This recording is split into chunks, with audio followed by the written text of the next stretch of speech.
Shalom dan damai sejahtera dari surga boleh menjadi bagian kita semua.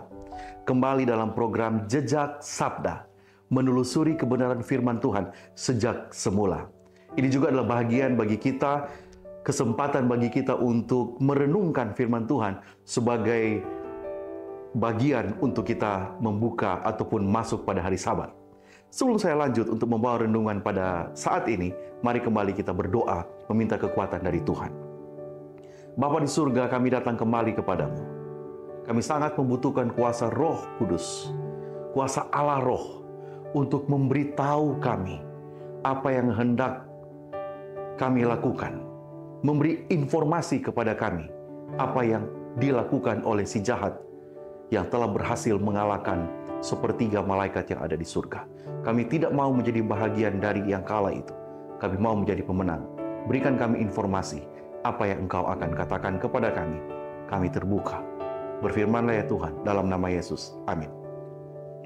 Malaikat saja yang ada di surga, yang ada di tempat yang penuh dengan kekudusan, bisa tertipu dengan usaha dan metode iblis yang mengakibatkan mereka dikeluarkan dari surga dan dilemparkan ke bumi.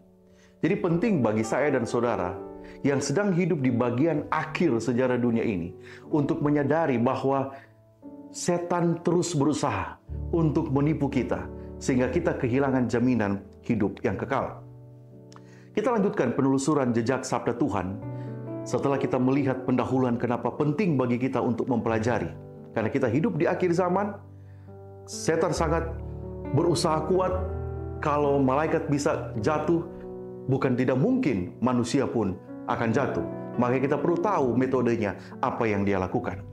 Kita akan memulai dengan ayat pertama di dalam kitab Kejadian pasal 3. Kitab Kejadian pasal 3, firman Tuhan, jejak sabda berkata, "Adapun ular, ialah yang paling cerdik dari segala binatang di darat yang dijadikan Tuhan Allah. Ular itu berkata kepada perempuan itu." Kita berhenti sampai di sini.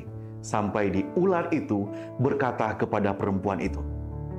Apa yang dapat kita lihat dan ambil dari jejak sabda Tuhan dalam kitab Kejadian pasal 3 ayat 1, boleh dibilang ini bagian A. Pertanyaannya, pada saat dia berbicara dengan Hawa, apakah memang ular itu bisa berbicara?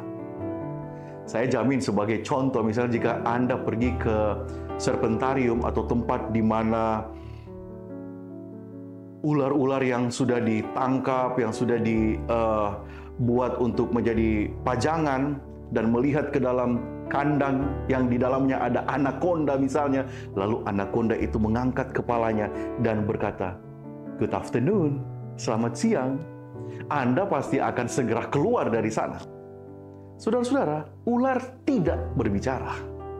Tidak ada jejak sabda Alkitab pasal 1, pasal 2 Kejadian yang mengatakan ular diberikan kekuatan ataupun keistimewaan bisa berbicara. Setan membuatnya tampak seperti ular itu bisa berbicara. Itu adalah mujizat sebenarnya yang dibuat-buat, mujizat palsu. Hawa tahu bahwa Tuhan tidak memberi ular kemampuan untuk berbicara. Disinilah sebenarnya godaan itu dimulai. Tidak ada jejak sabda yang menceritakan ular itu dapat berbicara. Kita melihat renungan ini adalah untuk melihat metode cara setan bekerja sampai malaikat jatuh sebagai antisipasi bagi kita. Ada banyak hal yang terlihat mengagumkan di dunia kita hari ini. Hal-hal yang membuat kita terheran-heran, terpesona. Tapi jejak sabda yang telah kita lihat ini memberikan kita informasi. Berhati-hatilah dengan semua hal yang terlihat mengagumkan.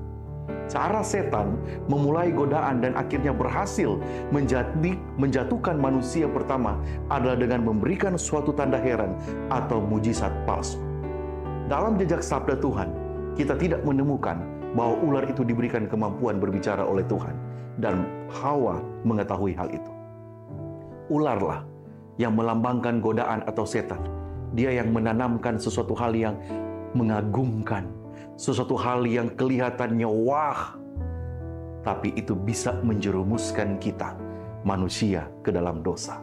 Ingat, Cara setan bekerja adalah membuat tanda-tanda heran, membuat sesuatu yang kelihatan mengagumkan, kelihatan ajaib, tapi itu rupa-rupanya adalah perangkap yang menjerumuskan Hawa ke dalam dosa.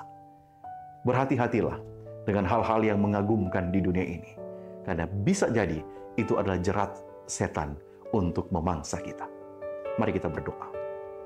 Tuhan, kami mengetahui sekarang bahwa usaha setan awalnya untuk mengganggu, menggoda, dan bahkan menjatuhkan Hawa adalah dengan membuat sesuatu yang tampaknya mengagumkan.